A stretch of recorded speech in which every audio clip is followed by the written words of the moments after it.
Alhamdulillahillazi hadana lihaza wa ma kunna linahtadiya laula an hadana Allah. Asyhadu an la ilaha illallah wa la syarika lah. Syahadatan takuna lana fil jinani kanzan ma'rufa. Wa asyhadu anna Muhammadan abduhu wa rasuluh allazi aqamaha manabiral islami ba'da dhuhur. Allahumma salli wa sallim ala sayyidina Muhammad sayyidil mursalin wa ala alihi wa sahbihi ajma'in, amma ba'd. Ayuhal muslimun al-hadirun, usikum wa nafsi awwalan bi taqwallah faqad fazal muttaqun. Qala Allah ta'ala fi kitabihil Qur'anil Karim, wa idh qala Luqman li ibnihi wa huwa ya'izuhu ya bunayya la tusyrik billah inna syirka la zulmun 'azim. Sadaqallahul azim. Hadirin sidang jamaah Jumat yang insyaallah dimuliakan oleh Allah.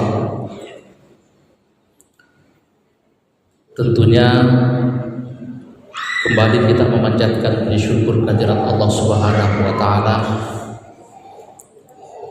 bahwa dengan kudrah dan iradatnya siang hari ini sejenak kita tinggalkan aktivitas keduniaan kita, sejenak kita hentikan perjalanan kita, terus selanjutnya kita pergi ke tempat yang mubarakah ini.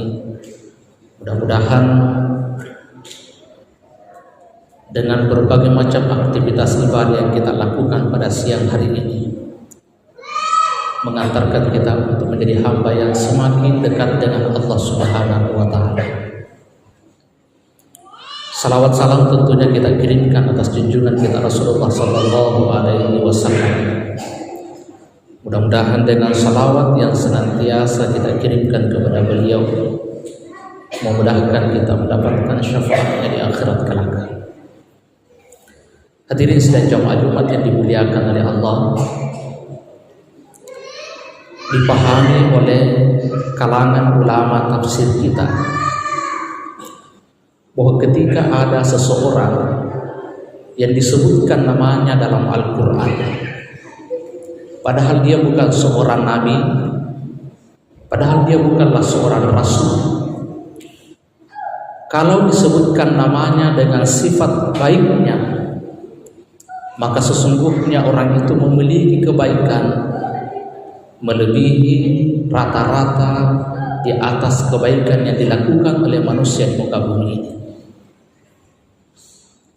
Demikian pula sebaliknya, ketika ada seseorang yang disebutkan namanya dalam Al-Quran, demikian pula disebutkan sifat-sifat buruk yang pernah mereka lakukan ketika hidup, maka sesungguhnya orang itu punya perilaku buruk yang melebihi rata-rata dari perilaku buruk yang dilakukan oleh manusia pada umumnya. Karena itu Allah menyebutkan dalam Al-Quran agar bisa menjadi pembelajaran bagi manusia selanjutnya. Dan ternyata dua karakter ini masing-masing dicontohkan dalam Al-Quran.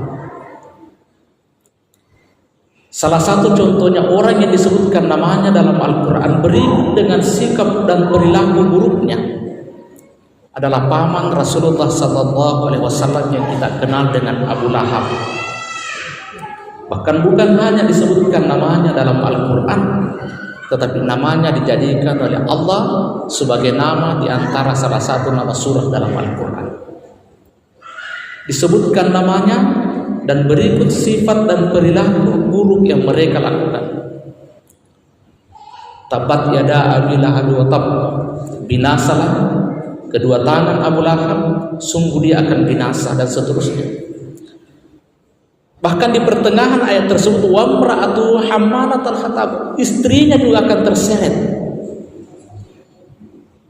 Kenapa dengan istrinya? ketika ayat ini turun, orang yang paling mengamuk pada saat itu adalah istrinya Abu Lahab. Sampai dia berkeliling ke kota Mekah dicari tempat-tempat di mana sering Nabi Muhammad ada di tempat itu. Lalu ketika bertemu dengan Abu Bakar As-Siddiq, istrinya Abu Lahab, di tangannya ada batu besar. Lalu dia mengamuk kepada Abu Bakar, "Wahai Abu Bakar, tunjukkan di mana temanmu yang bernama Muhammad. Saya akan timpakan batu besar ini di atas kepalanya." Berani-beraninya dia mengatakan bahwa saya dan suami saya akan celaka.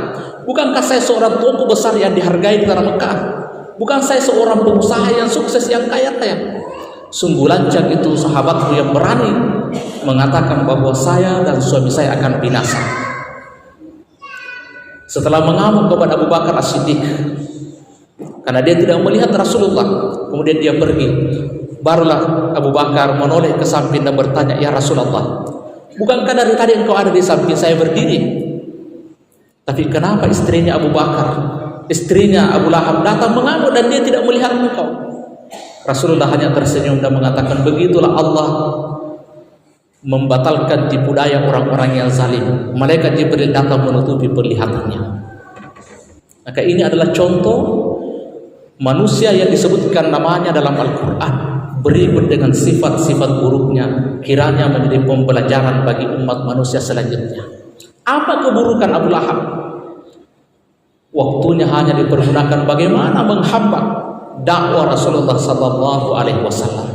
Bagaimana menghambat menyebarnya syiar agama Allah di muka bumi ini. Istrinya pun ikut menjadi provokator, mempengaruhi orang lain. Kemudian di satu sisi Allah pun menyebutkan nama seseorang dengan berikut dengan sifat-sifat baiknya. Bahkan bukan hanya Allah menyebutkan namanya, tetapi Allah menjadikan salah satu nama di antara surah dalam Al-Quran. Dia adalah Luqmanul Hakim, yang dalam Al-Quran kita kenal dengan surah Luqman. Luqmanul Hakim, kalau dari segi status sosial dibandingkan dengan Abu Lahab tadi, Abu Lahab adalah paman kandung Rasulullah. Dia adalah seorang tokoh yang dihormati dan orang kaya raya yang memiliki nama besar. Sementara Luqmanul Hakim hanyalah seorang pengembala kambing yang pada saat itu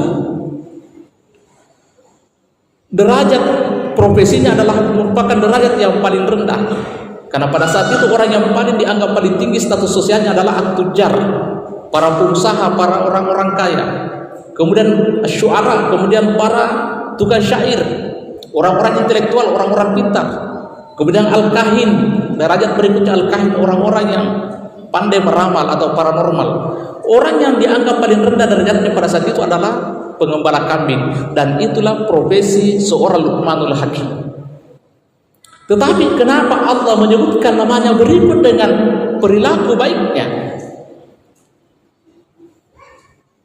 Pertama, Allah ingin memberikan isyarat kepada kita bahwa ketika ada seseorang menyampaikan kebenaran, jangan lihat siapa yang menyampaikan, tetapi lihat kebenaran apa yang dia sampaikan.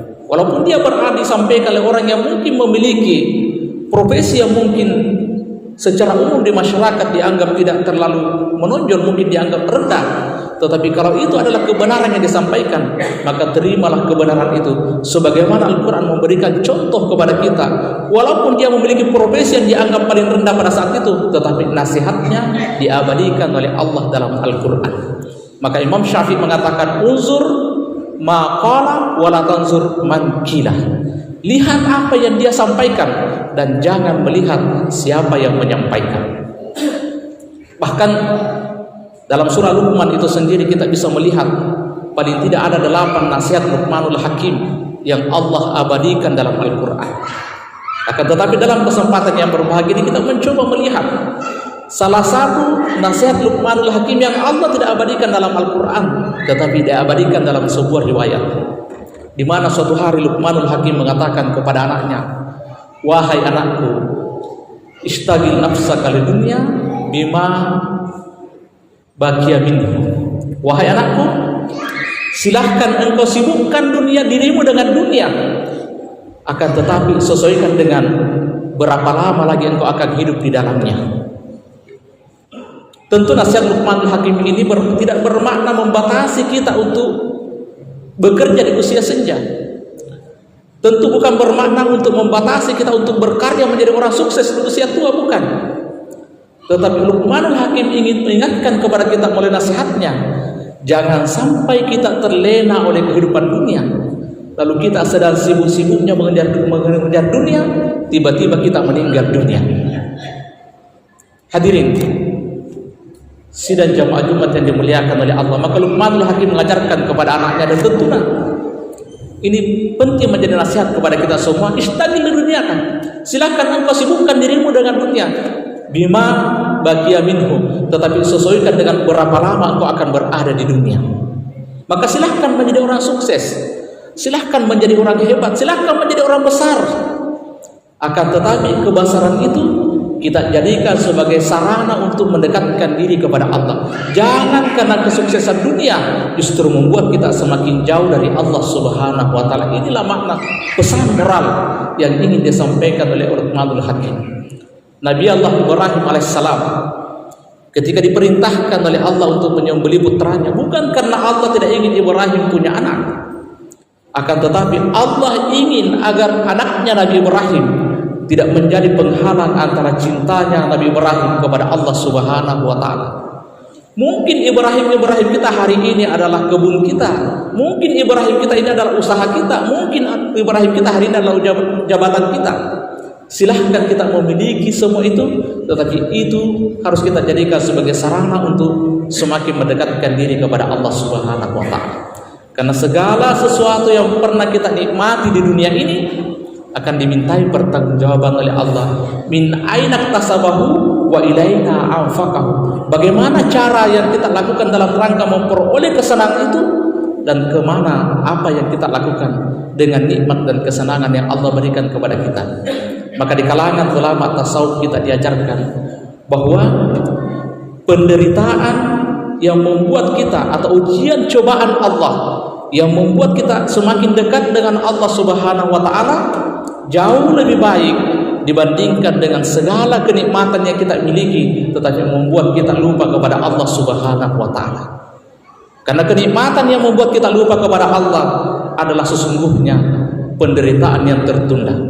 Demikian pula sebaliknya, ujian cobaan yang Allah berikan kepada kita yang membuat kita semakin dekat dengan Allah Subhanahu wa taala, maka sesungguhnya itu adalah kenikmatan yang tertunda. Maka penting bagi kita bagaimana menyikapi nikmat maupun ujian dari Allah Subhanahu wa taala. Maka Rasulullah sallallahu alaihi wasallam mengingatkan kepada kita, ajaban li amril mukmin. Sungguh menakjubkan urusan orang-orang yang beriman. Walaisa zalika illa lil mukmin, dan itu tidak dimiliki oleh orang kecuali orang yang beriman. Apa itu kata Rasulullah? In asabatu sarra syakara fakana khairan lahu.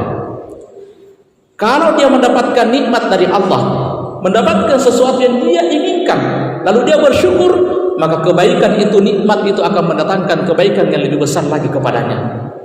Wa in asabatu darra, dan ketika dia mendapatkan musibah, ujian, cobaan atau tidak sesuai dengan apa yang dia kehendaki, syakara, dan dia mampu sabar, dan dia mampu bersabar atas ujian itu, fakana khairan lahu, maka ujian itu, cobaan itu juga akan mendatangkan kebaikan kepadanya. Maka mudah-mudahan kita termasuk umat Rasulullah sallallahu alaihi wasallam yang mampu mengambil pembelajaran penting dari kisah-kisah yang Allah abadikan dalam Al-Quran. Kita ambil pelajaran dari kisah-kisah orang-orang saleh, orang-orang baik. Mudah-mudahan di akhirat kelak kita bersama mereka, dan kita mengambil pembelajaran dari orang-orang yang disebutkan keburukannya dalam Al-Quran, agar kita jauhi dalam kehidupan kita sehari-hari, khususnya dalam kehidupan kita yang singkat ini. Karena sebesar apapun kita, sehebat apapun kita hari ini, pasti kita akan dikalahkan oleh waktu pada masanya nanti. Barakallahu li wa lakum.